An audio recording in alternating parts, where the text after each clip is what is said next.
That's the technical description. The pilots will tell you that. The engineers will recite the coordinates.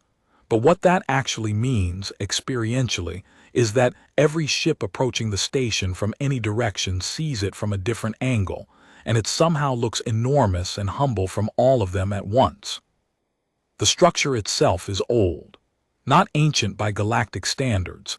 The Venathi have ruins that predate it by 11,000 years, but old by human reckoning. Old enough that the original hull plating has been patched and repaired so many times that you can see the different eras of construction if you know how to look.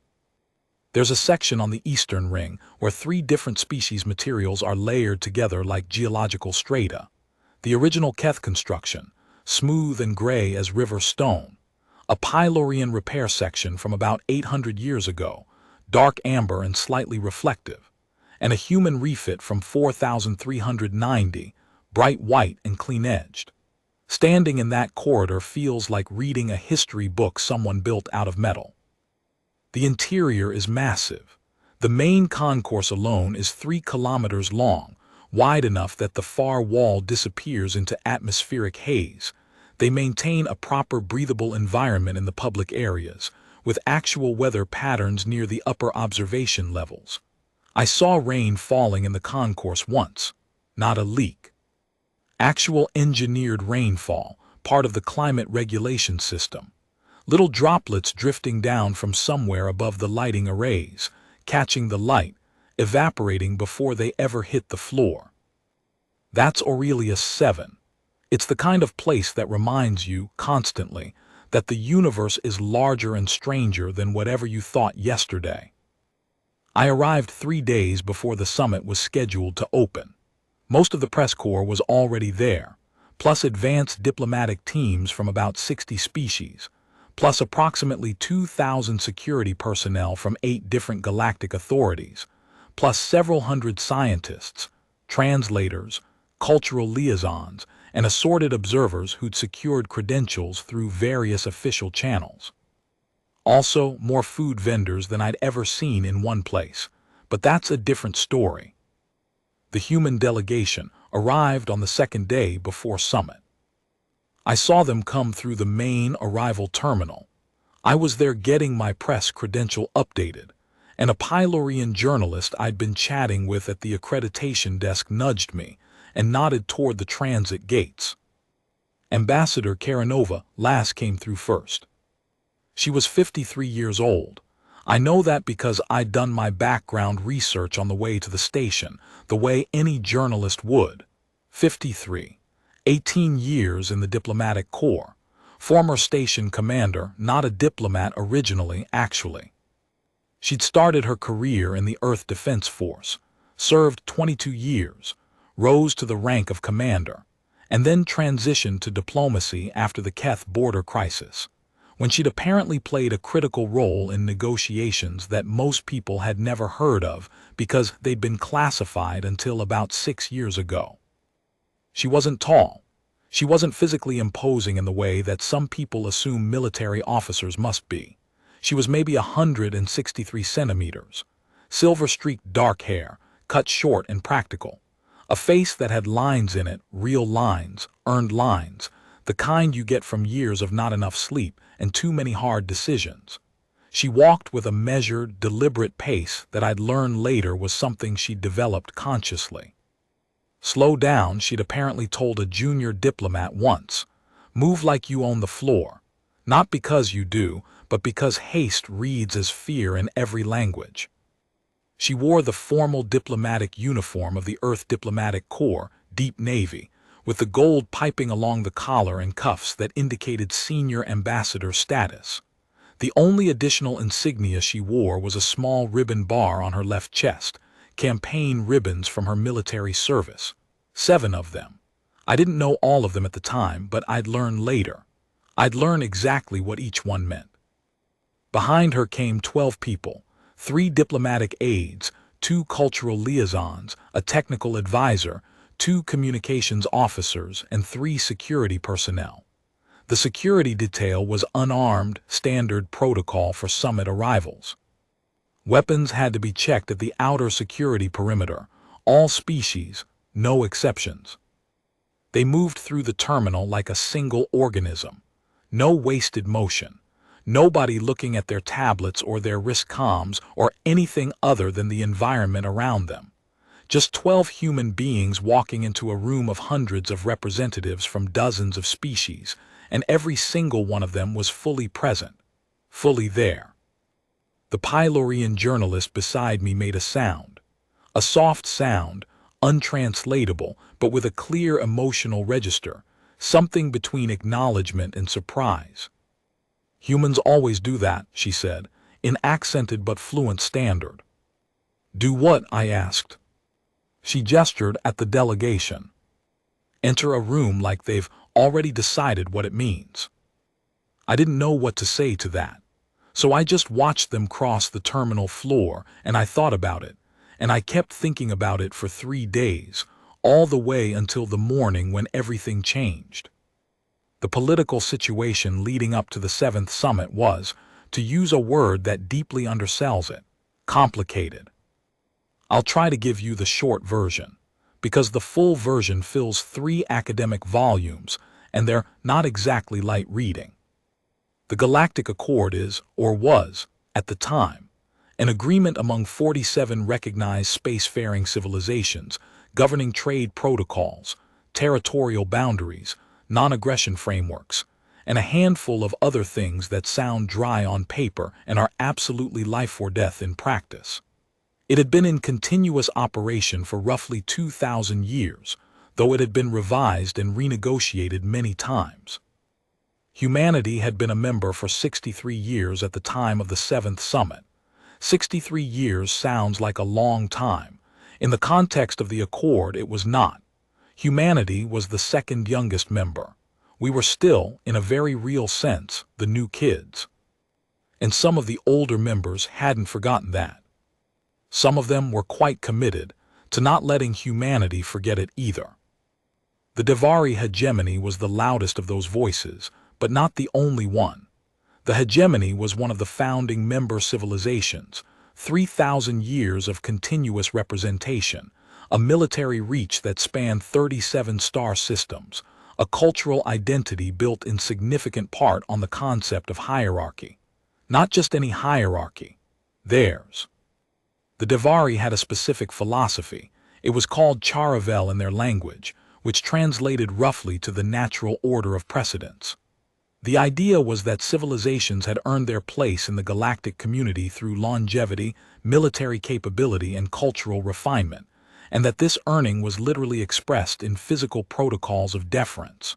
Who bowed to whom, who stood and who sat, who spoke and who was silent.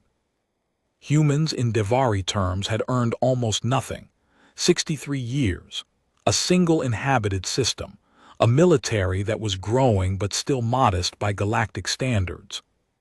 We were, by their metric, roughly equivalent to a child who'd been allowed into the adults' meeting room out of courtesy, and had been foolish enough to think that meant they were an adult. The 3 summits prior to the 7th had involved increasingly pointed Devari efforts to establish and enforce protocols that would formally codify human secondary status.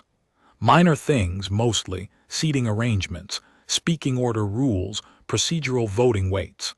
The kind of things that most diplomats could wave away as procedural disagreements. But they weren't nothing. Every small concession was a brick.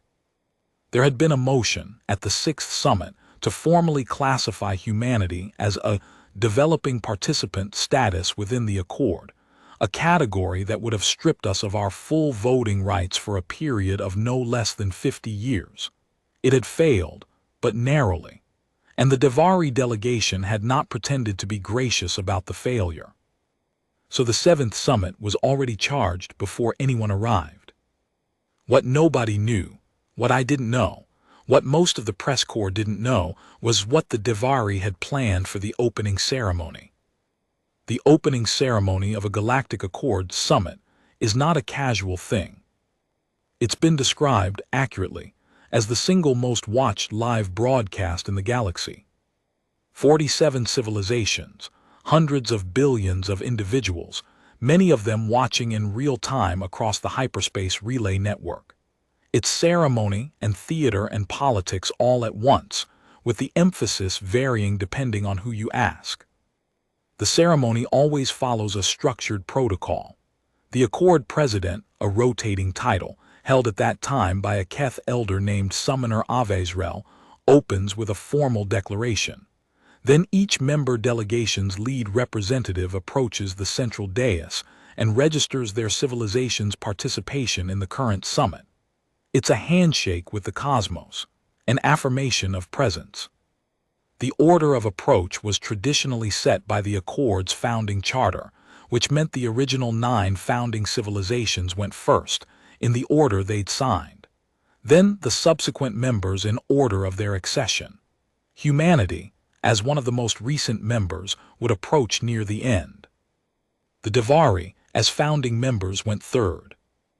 The lead representative of the Devari delegation for the 7th summit was a figure named Hegemon Delegate Vorn Ashikale. I'd seen him at previous events. He was well known in diplomatic circles. Tall, which was typical for Devari males.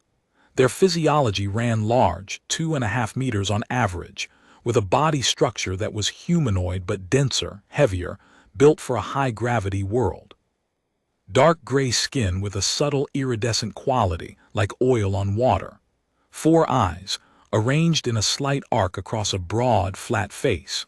He wore the formal regalia of the hegemony, deep crimson, with the gold and black chain of his rank. He was also, by reputation, one of the most politically savvy and ruthlessly patient operators in the Accord. He had been working toward formalizing the Charavel protocols for 30 years. He did not lose. He adapted and waited and tried again. I should have been worried when he walked in looking relaxed. I was in the press gallery when the ceremony began. The Chamber of Accord was the largest interior space on Threshold Station Aurelius 7. It had been built specifically for these events. A wide, vaulting hall with a ceiling that disappeared into height, the walls lined with the flags and insignia of all 47 member civilizations. The floor was a mosaic of galactic standard colors, the deep blue-black of space at the center, ringed by progressively lighter shades toward the walls. In the exact center of the mosaic, a raised dais of pale stone. The seating arrangement put member delegations in a wide semicircle around the dais. Each delegation had a section, 15 to 30 seats depending on the size of the delegation, arranged in tiers. The senior representative sat at the front, with support staff behind. The human section was on the left arc, roughly 2/3 of the way around. The press gallery was elevated, running along the back wall. We were 50 or 60 of us, from maybe 30 different media organizations. I had a good sight line. I'd gotten there early specifically for that. I had a recording rig set up, standard press gear, and I was running a personal backup recorder as well because I was paranoid about technical failures. The veteran section was something I hadn't seen at previous summits. I noticed it when I was scanning the chamber before the ceremony began. A separate seating block, slightly elevated above the general delegations, positioned at the midpoint of the semicircle, the geometrically central position, the one that faced the dais most directly. It was filled with figures in a variety of dress, from a dozen different species. Not diplomatic uniforms, not ceremonial robes, military formal. The kind of dress that soldiers wear to funerals and state occasions, ribbons, insignia, the muted precision of people who have learned to translate their history into cloth and metal. I leaned over to a colleague, a Venathi journalist named Tessevrel who'd been covering the Accord for 30 years. "When did they add a veterans section?" I asked. Tessevrel's crest, the bony ridge along the top of their head that served as a kind of secondary face for emotional expression, shifted in the pattern I'd learned to read as thoughtful. The Interstellar Veterans Assembly lobbied for it at the 6th summit, first time it's been included. 112 representatives from 41 civilizations. All veterans. All combat veterans, from wars going back as far as the Keth-Venathi conflict, Some of them are very old. I looked at them again. Some of them were very old, I could tell, even across the various species present, by the texture of age that sits on a body that has survived a long time. The Pylorian representative had carapace markings that indicated extreme seniority. The Vhelian representative, a being who looked like a dense knot of dark fiber, which was simply how their kind appeared, was still and settled in the way that suggested long patience. And there, toward the left end of the veterans section, 3 humans. I zoomed my recording rig's camera on them. 2 women, 1 man. The man was ancient by any measure. His face was a map of experience, deep-lined and liver-spotted, his posture still straight despite obvious physical effort. The women were younger but not young, one in her late 50s, one in her mid-60s, both carrying themselves with the specific quality of stillness that I'd noticed in the human delegation when they arrived. All 3 wore military formal dress. All 3 had ribbon bars that I couldn't read from the gallery distance, but my camera's zoom could capture. Later, when I reviewed my footage, I would identify them. The old man was retired Admiral Davos Hearn, 91 years old. The last surviving commander from the Keth border engagement of 4371, the battle that had ended the first and only direct military confrontation between humanity and another Accord member. He had 62 years of service. He had lost 3 ships and 400 crew in that engagement, and he had held the line long enough for the political solution to be reached. The woman in her late 50s was retired Colonel Safira Alm. She'd served 37 years, mostly in the Frontier Defense Force.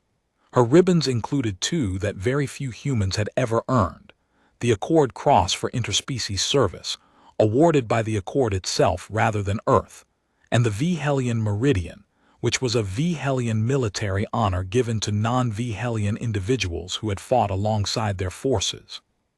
The woman in her mid-60s was retired Fleet Captain Yekaterina Braun, 41 years of service, former commander of the joint Human-Keth Patrol Fleet in the Outer Systems. She had a Keth honor scar pattern tattooed along her right forearm, which was the physical form of a distinction that the Keth gave only to those they considered true fleetkin. 3 humans in a room full of galactic veterans. I noted them, cataloged them in the back of my mind, and then the ceremony began and I focused forward. The first 11 delegations approached the dais without incident. It went as these things always went, solemn, stately, impressive in the specific way that large rooms full of very serious beings always are. The Accord president spoke. Each lead representative approached, registered, spoke briefly, returned to their seat. The Keth delegation, the Venathi, the Devari. The Devari. When Hegemon Delegate Vorn Ashikael approached the dais, he did what lead representatives always did, registered the hegemony's participation, spoke a brief formal statement of commitment to the Accord. Clean, proper. The statement was almost identical to the one he'd given at the 6th summit. But when he returned to the Devari section and sat, I noticed something. He didn't watch the continuing ceremony the way the other delegates did. The other delegates sat forward in their chairs, present and attentive. Ashikael leaned back slightly. He folded his hands in his lap. He had the posture of someone who has arranged things and is now waiting for the arrangement to execute. I noted it. It nagged at me. I kept my camera running on the general chamber while the ceremony continued. 31 more delegations. The human section of the chamber was near the end of the registration order, as I said. I watched Ambassador Lass sit through the entire ceremony without moving more than was necessary. She sat the way soldiers learn to sit, ready but still. She wasn't tense. Tension is a kind of movement. She was simply present. At one point, maybe 20 delegations into the registration sequence, I noticed her eyes move to the veterans section. Just once, a brief look. And the retired Admiral Hearn, who was watching the ceremony with the unfocused gaze of a man who has learned to keep his eyes open even when his thoughts are far away, turned his head slightly in her direction as if he'd sensed her attention. Some communication passed between them, nothing visible, nothing audible, just the shared awareness of two people who carry similar histories. Then both of them looked back at the dais, and the ceremony continued. 37th delegation, 38th, 39th. The human delegation was 41st. Ambassador Karanova last stood when the Accord president announced Earth's registration moment. She straightened her jacket, one precise tug. She walked forward from the human section with the same measured pace I'd seen in the transit terminal, slow enough to mean it, steady enough to own it. She was maybe 10 steps from the dais when the Davari challenge came. I need to stop here for a second and explain something about how the Davari language works, because the translation matters. Davari is a hierarchical language. That's not metaphorical. Its grammatical structure literally encodes rank. Every verb form, every pronoun, every sentence construction carries markers that establish the relative status of speaker and subject. You cannot speak Davari neutrally. Every utterance is simultaneously a declaration of where you stand and where you place the other person. When Hegemon Delegate Ashikail spoke, from his seat, in a voice that was not quite loud but carried with perfect deliberateness to every corner of the Chamber of Accord, he spoke in Davari. The universal translation system that every being in the chamber was wearing or carrying rendered it in their native language. In Standard, the translation read, "The young world representative will demonstrate proper acknowledgement of this chamber before continuing." But that's the sanitized translation, the diplomatic translation, the version that strips out the rank markers and renders the sentiment in approximately equivalent Standard. The literal translation, the one that captured the grammatical weight of what he'd actually said, was something closer to, "The creature from the child world will lower itself before proceeding, as is appropriate for one who has not yet earned the right to stand level." The word he used for lower itself was Javel-Keth. It means to kneel, specifically the kind of kneeling that a supplicant performs before a superior, not a bow, not an incline, kneel, on the floor. He was telling Ambassador Lass to kneel before she could approach the dais. The chamber went silent. Not the kind of silence that's just an absence of sound, the kind of silence that has weight, that you can feel pressing against your eardrums and your chest. I stopped breathing. I'm not exaggerating. I stopped breathing for several seconds. My press colleague Tesseverell beside me made a very small sound, a sound that, translated culturally rather than linguistically, meant something like, "He actually did it." Because here's what everyone in that room understood: press, delegates, observers, veterans, all of them, in the approximately 2 seconds of silence that followed Ashikail's words. This had been planned. This wasn't a spontaneous challenge or an emotional outburst. The Davari didn't do spontaneous. Ashikail had introduced a formal Charavel challenge into an Accord ceremony, on record, in front of hundreds of billions of viewers across the relay network. He had done it at the moment of maximum visibility, when a human representative was mid-approach to the central dais, when cameras were trained on her from 40 angles. If she knelt, if Ambassador Lass went to her knees on the floor of the Chamber of Accord on camera at the 7th Galactic Summit, it would be broadcast to every civilization in the galaxy. It would be an image. It would become, in Davari terms and in the minds of any civilization whose cultures valued such things, a formal and recorded acknowledgement of human subordination. It wouldn't be legally binding in Accord terms, but it wouldn't need to be. Images don't need legal standing. They just need to be seen. And if she refused, if she continued walking, then the Davari could file a formal procedural complaint that the human delegation had violated Charavel protocol, which wasn't Accord law either, but which could be used to support the motion they'd been building for 30 years. The motion to reclassify humanity as a developing participant. The motion that would strip our voting rights for 50 years. He'd built a trap that closed in both directions. Ambassador Lass stopped walking. She stood in the middle of the chamber floor, 10 steps from the dais, and she was perfectly still. And she said nothing. 3 seconds, 4, 5. I watched her through my camera feed, zoomed in tight on her face. Whatever was happening inside her was not visible.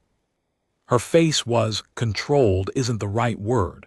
Controlled implies effort against something. Her face was simply composed, like she was reading something and hadn't finished the page yet. Astronomical spoke again. The young world will demonstrate its acknowledgement or explain its refusal. This was the escalation. He was on record twice now. He was putting it directly, kneel or explain why you won't. Either answer served his purposes. The Accord president, Summoner Avezrel, stirred. The Keth elder had been still as stone through the exchange, but now the slightest movement ran through them, their body language suggesting the beginning of an intervention. The chamber rules gave the president the authority to call a recess, to refer the matter to procedural committee, to diffuse the situation in any of 4 official ways. But before any of that could happen, someone stood up. Not Ambassador Lass. Someone in the veterans section. I almost missed it in my camera feed because I was focused on Lass. But I caught the motion in my peripheral vision and swung the camera around and retired Admiral Davos Hearn was standing. 91 years old. He had to push himself up with both hands on the armrests of his chair, and for a moment the effort was visible, the physical reality of 9 decades of gravity and service and time expressing itself in that single motion. But he got up. He stood straight. It took him longer to get there than it would have taken a younger being, but when he got there, he was fully there. The ribbon bar on his chest, his uniform perfectly pressed, perfectly worn, his face, which was the face of someone who has long since moved past any anxiety about what other beings think of him. He said nothing. He just stood.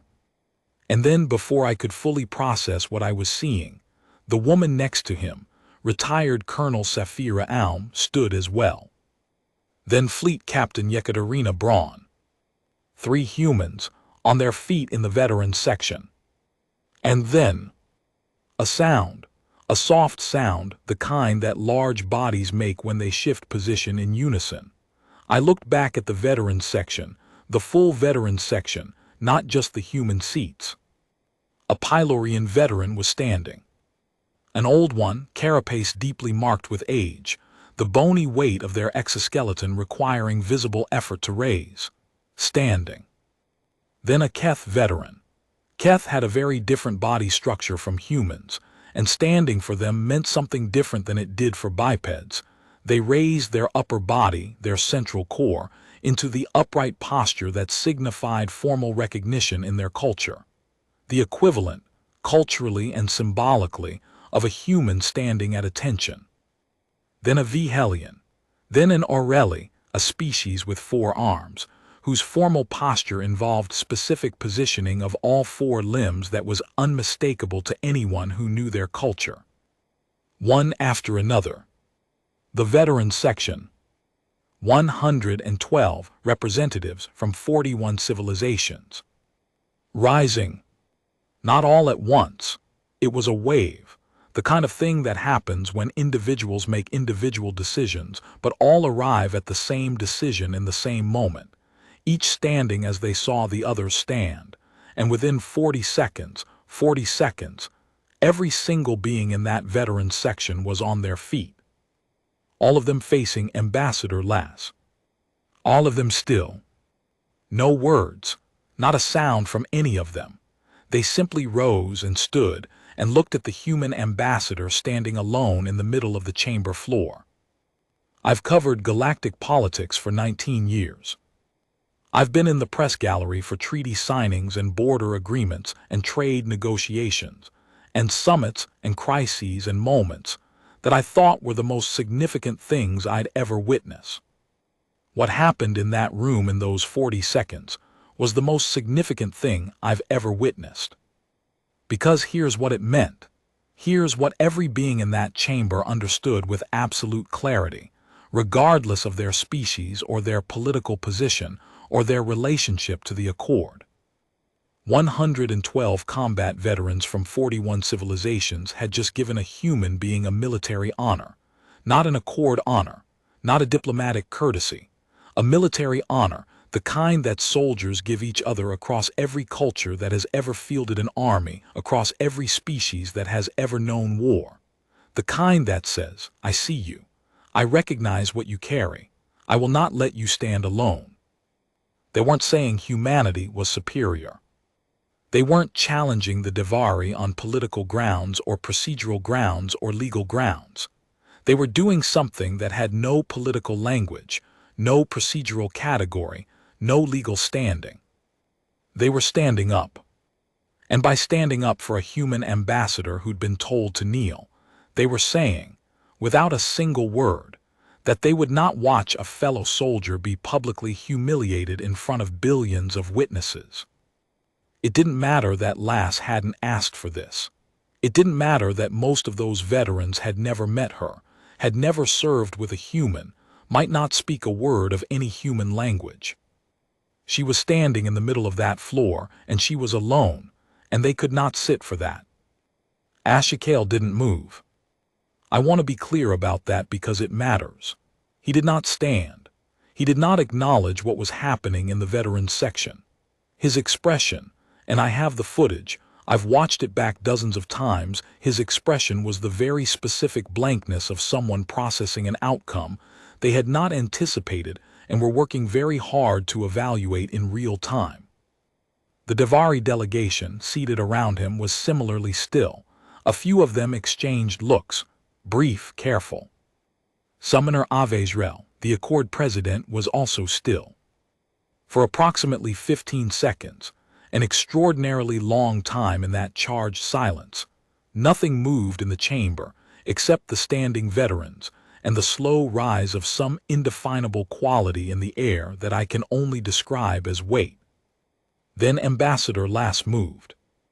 She took one step forward, then another, the same measured pace she'd had before the challenge. She crossed the remaining 10 steps to the dais without varying her speed by a fraction, without looking at the veterans section, without looking at Astronomical, without changing her expression in any way that I could detect. She placed her hand on the registration stone, the formal contact that constituted Earth's registration at the 7th summit. She spoke the registration statement.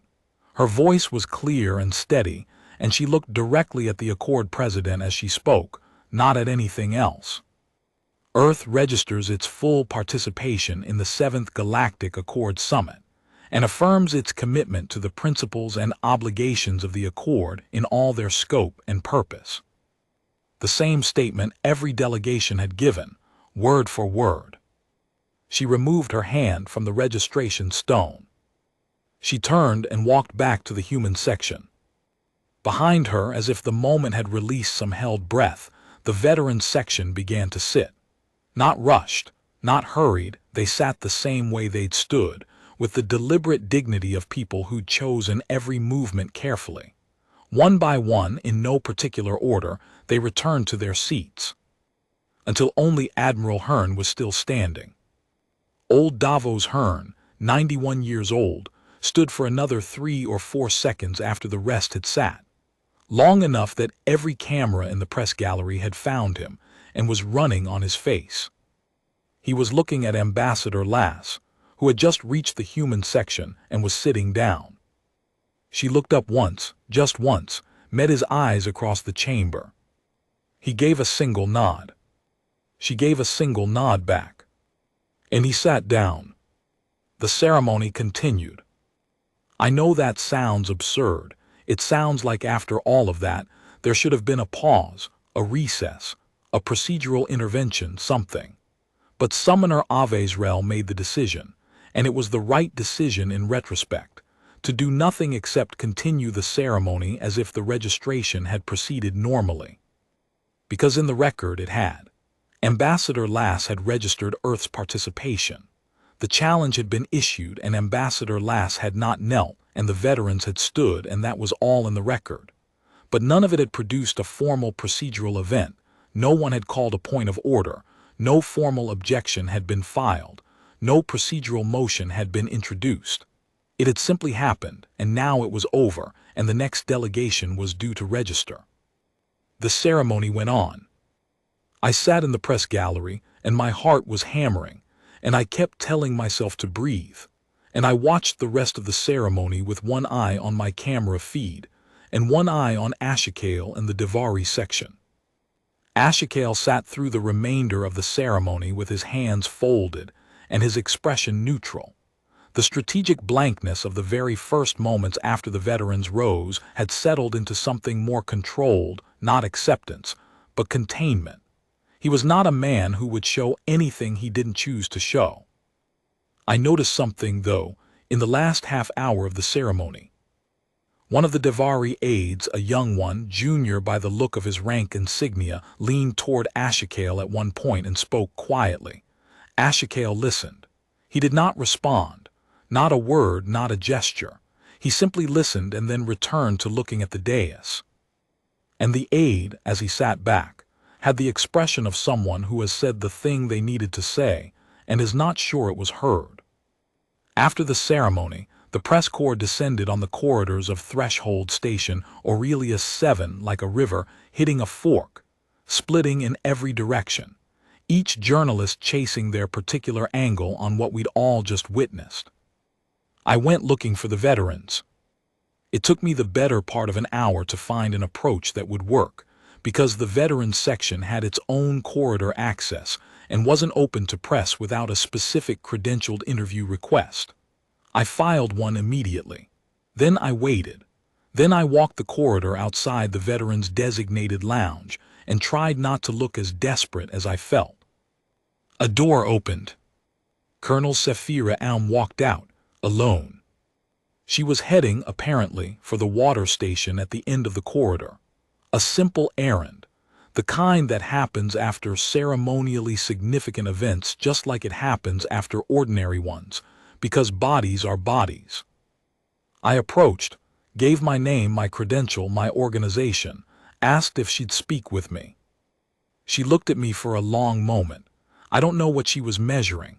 Whatever it was, I apparently met some threshold because she said, "Walk with me," and I did. I asked her why they'd stood. She got her water, she took a slow drink. She looked at the corridor wall for a moment, at one of the historical plaques that Aurelius 7 had positioned throughout its public spaces. This one was about the Kethvanathi Accord of 2891, the first major peace agreement signed on the station. When you've been in the field, she said, you develop a sense for who's going to hold and who's going to break. It's not about size or skill. Bigger soldiers break all the time. It's about something else, something you can't always name. She looked at me. She wasn't going to break. I could see it from 50 feet away. But she was standing alone in the middle of a room, and there were a lot of eyes on her, and what was being asked of her was wrong. Not procedurally wrong, morally wrong. And when you see something morally wrong happening in front of you, she paused. You can sit, or you can stand. Did you coordinate it, I asked, with the other veterans? She almost smiled. How would we have coordinated it? We'd been sitting for 3 hours. So it just happened, she said. Yes, it just happened because it was what you do. I asked her one more question. I asked her if she thought it would have consequences for the diplomatic situation, for the summit, for the motion the Devari had been building. She finished her water, set the cup down. Consequences, she said. Yes, I'm sure there will be consequences. There always are when you refuse to do the wrong thing. The consequences of doing the right thing are usually harder in the short run. She looked at me steadily. But the consequences of doing the wrong thing are worse. They just arrive later and they last longer. She walked back to the lounge. I stood in the corridor and wrote that down 6 times in different words, trying to make sure I had it exactly right. I tried to get time with Admiral Hearn. I got a message through his aide. He was politely unavailable for press that day. His aide, a young man, maybe 30, clearly deeply loyal, told me the Admiral was resting. "He's 91, the aide said, not unkindly. "Standing like that costs him something." I said I understood and thanked him. Then I stood there for a moment, and the aide saw something in my expression. "He wanted me to tell you something," the aide said, "if a journalist asked." "Tell me." The aide looked at his notes, an actual handwritten note on paper, which I found remarkable. He said, "I have stood at attention for funerals and ceremonies and the receiving of honors and the lowering of flags. None of those times felt as clear as this one." I wrote it down. I used it as the opening line of my first dispatch from Aurelia 7 that evening. It ran in 340 publications across the Accord network. The formal diplomatic response to the chamber incident took 48 hours to fully materialize. The Accord president issued a statement acknowledging that a protocol irregularity had occurred during the registration sequence and that the matter was under review by the procedural committee. That was the official language, protocol irregularity, and it told you exactly how carefully Summoner Avezrel had chosen to characterize things. The Devari filed a formal procedural complaint, as predicted. It alleged that Ambassador Lass's failure to observe Charavel protocols constituted a violation of the Accord's cultural respect framework, a framework that was real and had legal standing, though its application to ceremonies was contested. The complaint was technically within the rules. What happened next was not anticipated. 23 member civilizations filed responses to the Devari complaint. Not arguments against it exactly. Something more precise. Each response included documentation that the Charavel Protocol challenge as issued by Hegemon Delegate Ashikail did not meet the formal requirements for a valid Charavel invocation under the Accord's own cultural respect framework, because the framework required that such challenges be issued through the appropriate procedural channels: advance notice, committee review, consent of the presiding officer, rather than mid-ceremony without notice. The challenges had been issued spontaneously, mid-ceremony. They were not properly invoked. The procedural committee agreed. The Devari complaint was dismissed on procedural grounds within 4 days of filing. What this meant, what everyone understood it to mean, was not a legal victory for humanity. It was not a defeat of the Devari position in any fundamental sense. Their motion to reclassify humanity would come up again at a future summit through proper procedural channels. But what had happened in the chamber had also happened, and it could not be unhappened. 112 veterans had stood. That was in the record too. I found out something later, much later, maybe 8 months after the summit, when I was doing follow-up research on a longer piece, that I want to share because it changes the shape of the story in a way I find important. The veterans had not been coordinated. I knew that from Colonel Alm, but what I didn't know until later was that several of the non-human veterans, in interviews given to their home civilization's press after the summit, had been asked why they'd stood, and the answers were remarkably consistent, even across species, even across beings who had no shared language, no shared culture, no shared military tradition. The Pylorian veteran, an 87-year-old former fleet commander named Resavital III, said, "There is a thing that soldiers know that others sometimes miss. Dignity is not given. It is not earned by age or strength or number of campaigns. It is present in the bearing of any being who faces an impossible moment and does not flinch. I saw that bearing. I could not sit." The Orelli veteran, a figure who gave their name in the Orelli tradition as a string of tones rather than words, transliterated approximately as Veth Kor Alam Sesh, said through a translator. My people have a saying that the body's position tells the truth that words sometimes conceal. I stood because the truth of that moment required standing. The Vhelian representative, who communicated primarily through electromagnetic pulse patterns that required specialized translation, issued a statement that translated roughly as, "She stood when it would have been easier to bend." We reflected that truth back to her. And then there was the oldest non-human veteran in the section, a being whose species I'm going to get wrong if I try to name them. So let me just say they were from one of the founding civilizations, and they had been in their people's equivalent of military service for something like 140 years, and they had witnessed or participated in more conflicts than most historians have catalogued. This being's statement, when translated and filtered through 3 layers of cultural interpretation into something approaching communicable meaning, was: the young civilization did what every veteran in that room once did at some point in some form. They stood in a place where standing cost them something, and so we recognized them. What else would we do? I want to tell you about one more thing. The morning after the chamber incident, the morning after the ceremony and the veterans stand, and the filing of complaints and the beginning of the political aftermath, I woke up early and went to the station's observation deck. I do this at every event I cover when I can. It clears my head.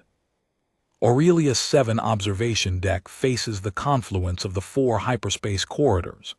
In the early station morning, traffic is light, and you can watch ships come and go through the corridor exits, emerging from nowhere, it seems, appearing out of the deep space between stars, decelerating into the station's local space.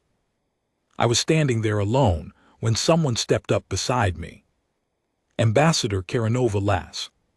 She was in civilian clothes, plain dark jacket, comfortable trousers, no insignia. She looked like someone's tired aunt who happened to be watching the stars. I introduced myself. She said she knew who I was, she'd seen the first dispatch. I was not sure how to read that, and apparently I failed to conceal my uncertainty because she said, "It was well done." I thanked her. Then I asked her because I'm a journalist, and it was the only question that mattered to me in that moment.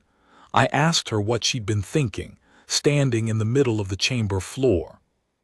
She looked at the observation window for a moment. A ship was emerging from one of the corridors, a large freighter, running lights catching the distant starlight. When Ashikel spoke, she said, my first thought was a very simple, very human thought. My first thought was, absolutely not. She said it matter-of-factly, like she was reporting a weather observation. And then I thought about 63 years, about what was built in 63 years, about what gets destroyed in a single image. She paused. I wasn't going to kneel. I knew that immediately, but I was calculating the cost. 63 years is a short time in the Accord, but it isn't nothing. The cost of my refusing was going to be paid by people who weren't in that room. That's the calculation you make when you represent something larger than yourself. But you still didn't kneel. No, she said. Because the cost of kneeling was also going to be paid by people who weren't in that room, the people who come after us. The ones for whom 63 years would become 100 years, 200 years, the full history of our presence here. If I'd knelt, that image would have been the frame around every negotiation those future humans would have to walk into. She shook her head slightly. You can't ask them to carry that. I thought about what she'd said for a while. We watched another ship come through a corridor. Then I asked her about the veterans. She was quiet for a long moment. I heard them, she said. I couldn't see them, I was facing forward, but I heard the sound when they started to stand. That she stopped, tried again. That particular sound. The collective sound of people rising when they don't have to. She cleared her throat. That's not a sound you forget. What did it feel like? She thought about it carefully, in the way she seemed to approach everything, not rushing to fill silence. You know when you've been carrying something very heavy for a very long time, she said, and someone puts their hand on it, just their hand, not even helping you lift, just touching it with you, acknowledging the weight, and for a moment it doesn't get lighter exactly, but it feels different. It feels, she seemed to search for the word. Shared, I suggested. She looked at me, something in her face shifted slightly. Yes, she said, shared. We stood there for another few minutes and watched the ships. Then she said she had meetings and left. I stayed at the observation window for a long time afterward. The 7th Galactic Accord Summit concluded 12 days later. The Davari motion to reclassify humanity as a developing participant was introduced on the 4th day, as expected. It went to committee. It was debated for 3 days. It was voted on. It failed. Not narrowly, as it had at the 6th summit. It failed with 31 votes against and 16 in favor, the widest margin it had ever received. Summoner Avezrel, in their closing remarks at the final session, said something that was later widely quoted across the relay network. I was in the press gallery when they said it, so I can give you the complete context rather than just the excerpt that circulated. The Accord president had been speaking for perhaps 20 minutes about the overall results of the summit, the agreements reached, the work that remained. And then, near the end, almost as an aside, they said, "This summit has reminded us that the architecture of this accord is more durable than its procedures suggest, because its foundation is not procedure alone. It is the recognition that the beings who have stood in harm's way for their peoples understand something about this question, that the rest of us sometimes need to be reminded of. They understand that some things do not require a vote. Some things simply require the willingness to stand." The press gallery was quiet when they said it. The veterans section, which was present for the final session, was quiet too. And then a sound moved through the chamber. Not quite applause. The Accord's formal rules didn't permit applause during sessions.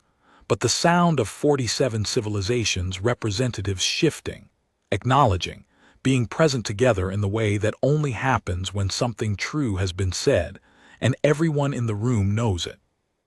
I have covered 41 major galactic events in my career. I have sat in press galleries for wars and peace agreements and elections, and the signing of things that reshaped borders and the collapse of things that had seemed permanent. I have never covered anything that stayed with me the way those 40 seconds did.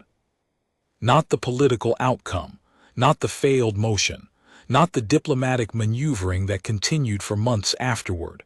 None of that. Just 40 seconds. The wave of old soldiers rising, one by one, across 41 civilizations, without a word, without a plan, without anything except the clear and unambiguous knowledge of what was in front of them and what was required.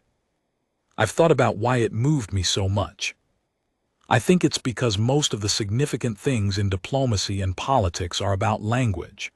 They're about the right words in the right order, the phrasing of agreements, the careful construction of statements that say what you need to say without saying what you can't afford to say. That's the work. That's the craft. And it's important work, genuinely important. But those veterans didn't use language. They just stood up. And in standing up, they communicated something that no language could have carried as clearly or as cleanly. You are not alone. We see what is happening. We will not sit for this. I've been told by more sophisticated people than me that this was politically naive, that the veterans' action complicated the diplomatic situation, gave the Davari grounds for additional procedural arguments, and made the subsequent negotiations harder, that it would have been cleaner and smarter for everyone to wait and let the accord process handle the challenge through proper channels. Maybe I'm a journalist, not a diplomat. I can't evaluate all the downstream consequences. But I know what I saw. And I know what retired Admiral Davos Hearn said, which I quoted at the top of my first dispatch, and which I'll quote again here because it stays with me. I have stood at attention for funerals and ceremonies, and the receiving of honors and the lowering of flags. None of those times felt as clear as this one. 91 years old. 3 decades of service completed, and decades more of memory. And he said it was the clearest moment of standing he'd ever experienced. I think about that sometimes.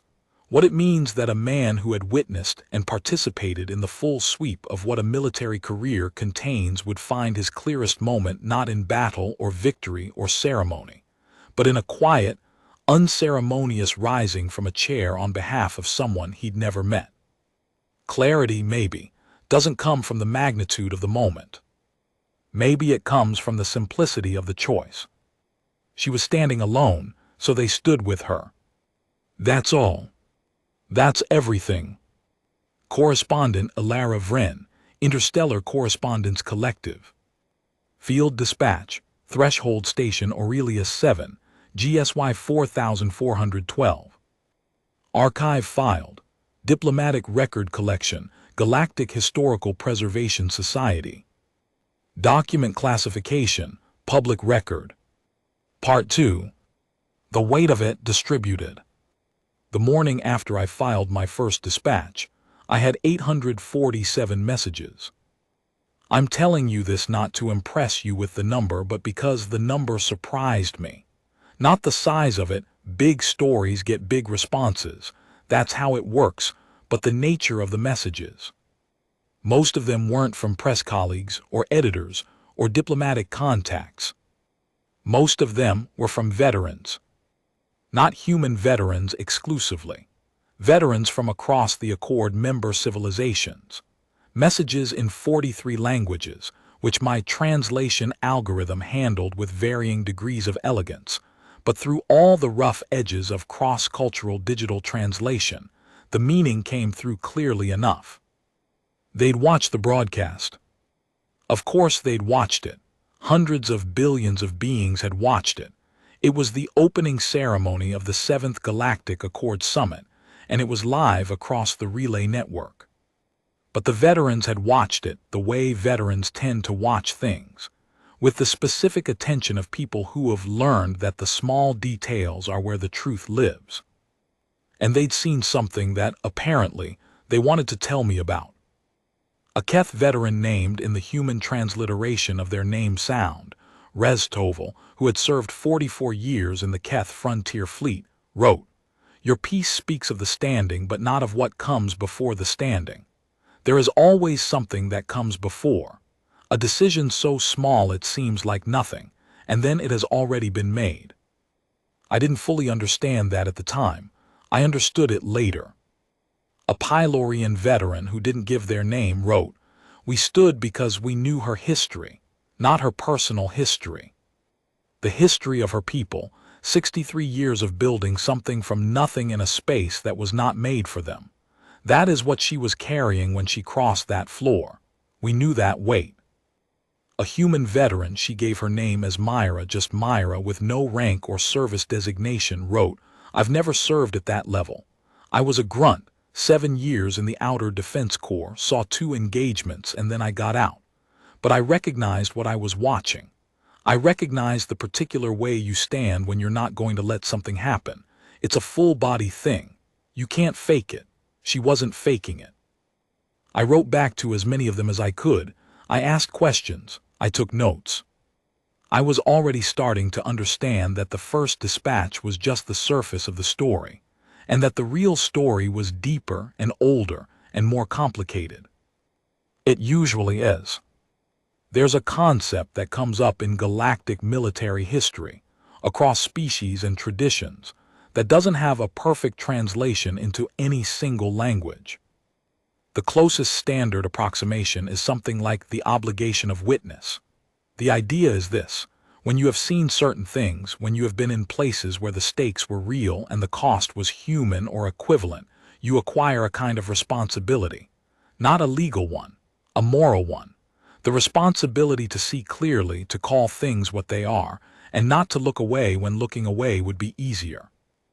The veterans who stood on the floor of the Chamber of Accord weren't performing solidarity. They weren't making a political statement, at least not consciously. What they were doing, by the account of the ones I spoke with later, was exercising the obligation of witness. They'd seen what was happening. They'd named it correctly. And then they'd done the only thing that the naming required. Let me tell you about the Keth veterans specifically, because I think their position in this story is the one that gets glossed over in most accounts, and it shouldn't be.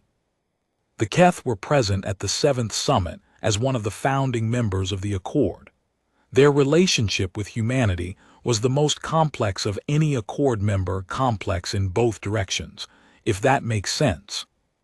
The Keth border engagement of 4371 had been a brief but sharp military confrontation, the only direct combat between humanity and another Accord civilization in the 63 years of human membership. People had died. Ships had been destroyed. The political negotiations that ended the engagement had been painful and long. Admiral Hearn had been there, on the human side. The Keth veterans at the 7th summit included individuals who had been on the other side of that engagement. I want you to sit with that for a moment. People who had fought against the humans in the only war we'd had as Accord members. People whose crew had died in that engagement. People who carried the weight of that in their service histories. They stood.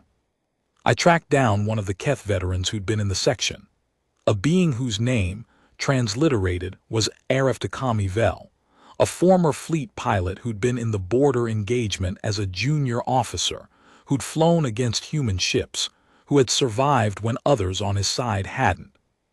He agreed to correspond with me. Took 2 weeks of back and forth before he agreed to let me quote him directly. He said, "You are asking why I stood for a human when I once fought humans. The question contains its own answer. The border engagement ended. We negotiated. We chose peace. If we had not meant that choice, if it had been merely the absence of continued fighting rather than a genuine decision to share this space, then nothing that followed would have been real. It would have been theater. I stood because choosing peace means choosing it again, every time it is tested. Every time someone asks you to see another being as less than what they are, you choose. I chose as I chose before, consistently." I asked him if it had been difficult, if there had been any hesitation. "Yes," he said, "there is always hesitation. Hesitation is the space between knowing what is right and doing it. The space is sometimes long and sometimes short. On that morning the space was very short. I am glad of that. I want to tell you about the moment in the ceremony that almost nobody reported on. Because the cameras were on Lass, and then on the veterans section when they rose, and then on the Accord president and on Ashikale. That was where the story was, visually. That's what the broadcast captured. But I had my press camera running on a wide angle in the chamber simultaneously, as backup, and when I reviewed the footage later, I saw something that I hadn't seen in real time. When Admiral Hearn stood, the first human veteran, the first person to stand, there was a Devari junior aide sitting 3 rows behind Ashikale who also moved. Not to stand, he didn't stand. But he sat forward. His posture changed. He went from the relaxed, slightly leaned-back posture of the Devari section, the collective body language of people watching an expected plan execute, to something alert and present, and in the language of body posture that crosses species pretty reliably, something like uncertain. I zoomed in on that aide in the footage.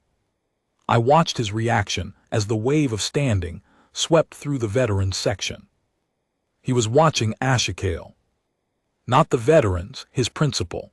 He was watching Ashikale the way a junior watches a senior when something unexpected is happening, looking for signals about how to interpret and respond. And Ashikale, for those 40 seconds, gave him nothing. No signal, no guidance, no response. The aide at the end of it settled back into his posture, but it wasn't the same posture as before. The confident lean was gone. He sat straight, which is actually a slightly more defensive position in Devari body language. I had to ask a Devari cultural consultant to confirm that later, but once confirmed it was clear. He was recalibrating. I think about that aide sometimes. I don't know his name. I couldn't find it in any of the official delegation lists. Junior aides often go unnamed in the records, but I think about what he was experiencing in those 40 seconds, watching the veterans rise and watching Ashikale give him nothing.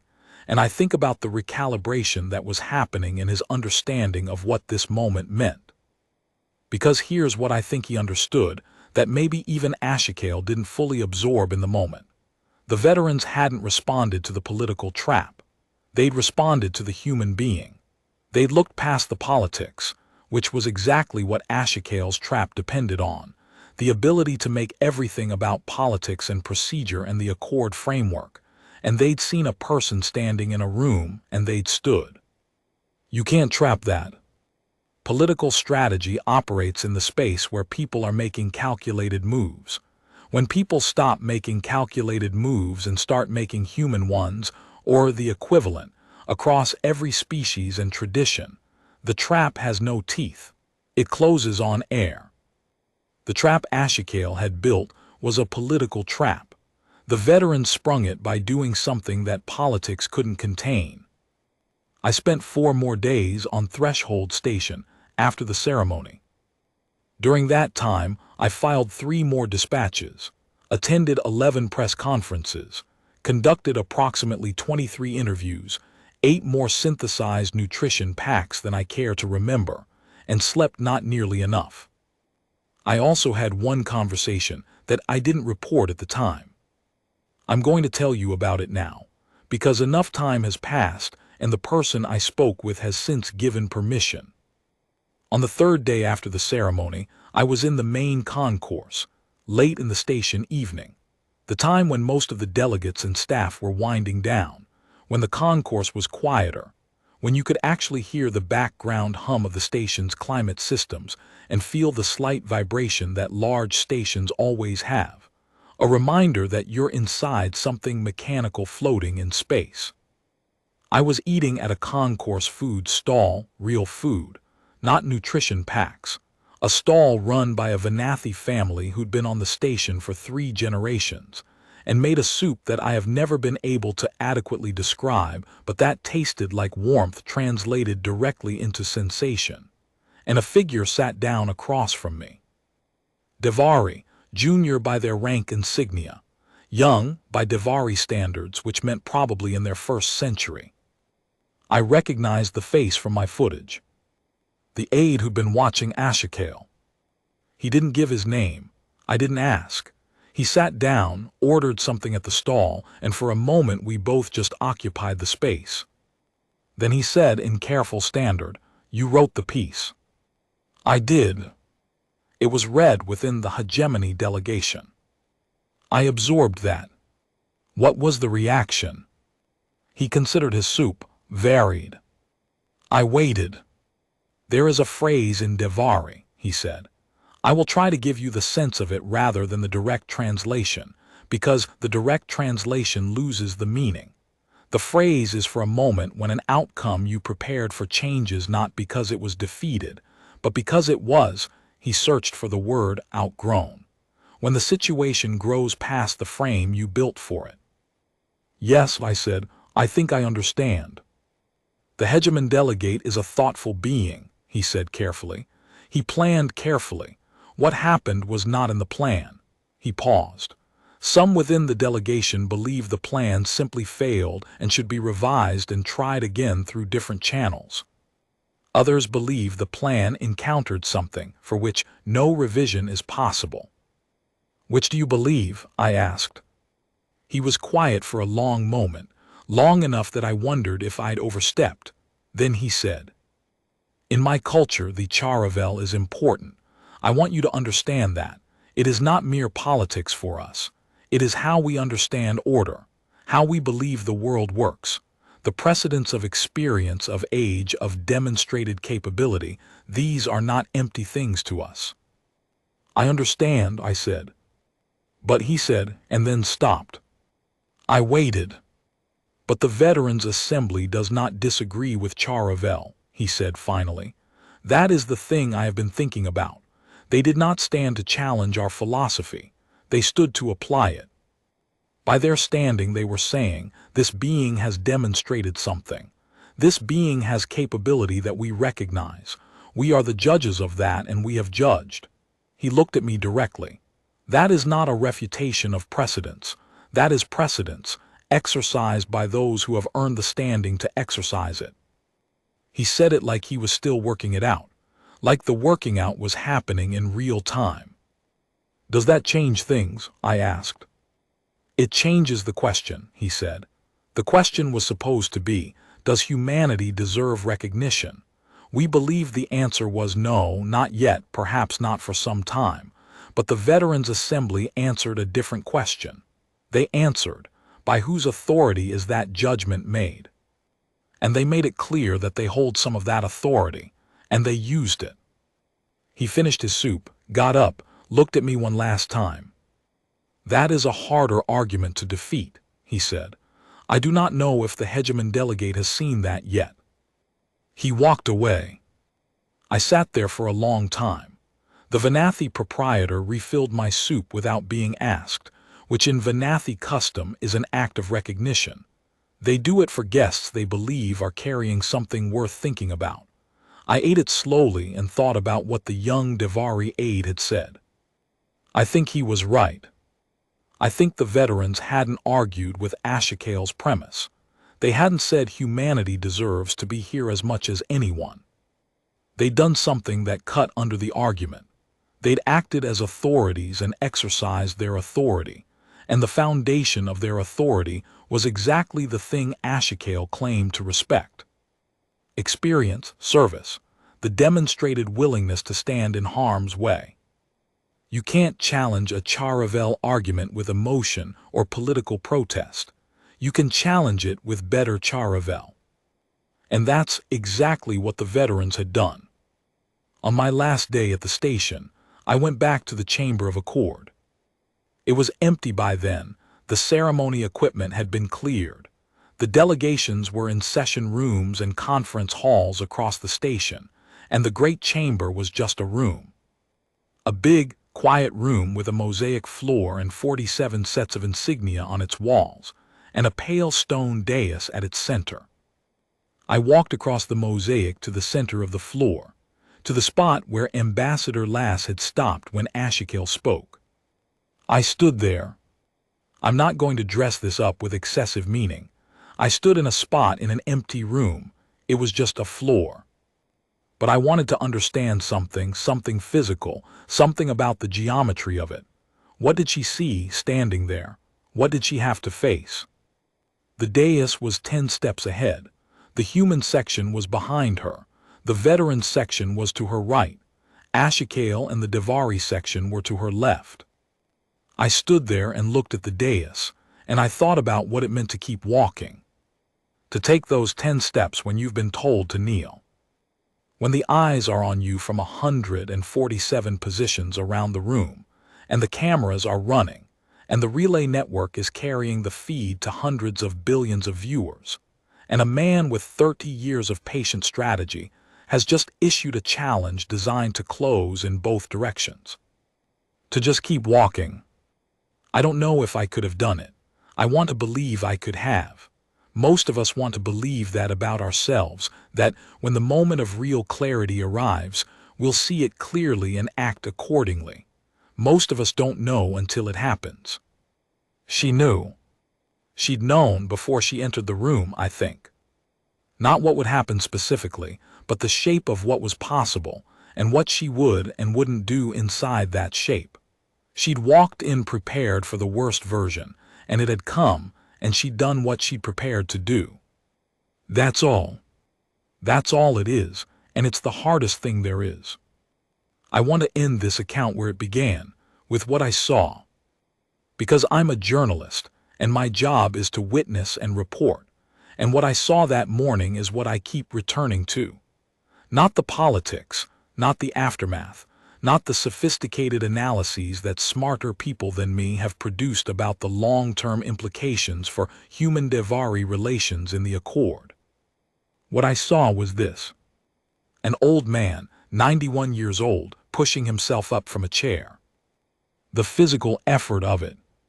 The visible weight of 9 decades expressing itself in the slowness of the motion, the press of his hands on the armrests, the moment when he was halfway between sitting and standing, and the question of whether he'd make it the rest of the way was genuinely open. And then he made it. And then he was standing. And then the woman next to him was standing. And then the woman next to her. And then a wave through a room of old soldiers who had seen more of the cost of the universe than most beings ever see, who had no political mandate for what they were doing, no instruction, no coordination, nothing except the clear and simple fact of a moment that required them to be on their feet. That wave, that 40-second wave. I have better footage of it than most because I had 2 cameras running. I've watched it back hundreds of times. I could describe every face, every body in that section, the specific sequence of rising. But what I keep seeing, what stays with me past all the other details, is the moment just before it starts. The moment when Admiral Hearn is the only one standing and the rest of the section is still seated, and the chamber is in that enormous, charged silence. He's standing alone. And his face, his old, lined 91 years of life face, is entirely calm. He didn't know the others would stand. He couldn't have known.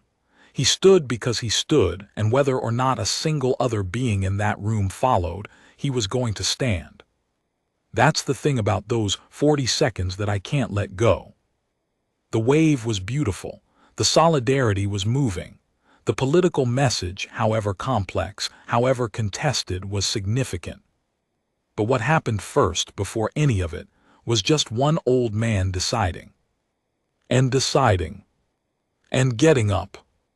The 7th Galactic Accord Summit concluded with 31 agreements, 12 frameworks for future negotiation, and 1 record of a veterans' assembly rising in silence for a human ambassador. The first 31 are important. They govern trade routes and border protocols and resource-sharing agreements that affect billions of lives. The last one is the one that stayed. I don't think it'll be the last time we have to prove we belong here. I don't think that's how these things work. You don't prove it once and get to stop proving it. You prove it every time, and the proof is not in the words you use, but in the choices you make when the stakes are high enough that the wrong choice is genuinely tempting. Ambassador Lass made her choice. The veterans made theirs. And somewhere in the relay network, the recording of it is still running, still being watched, replayed, argued over, translated into 47 languages and probably more, because that's what happens when something true gets captured on film. It stays. It keeps being true. And nobody who sees it quite forgets the weight of a room full of old soldiers, rising,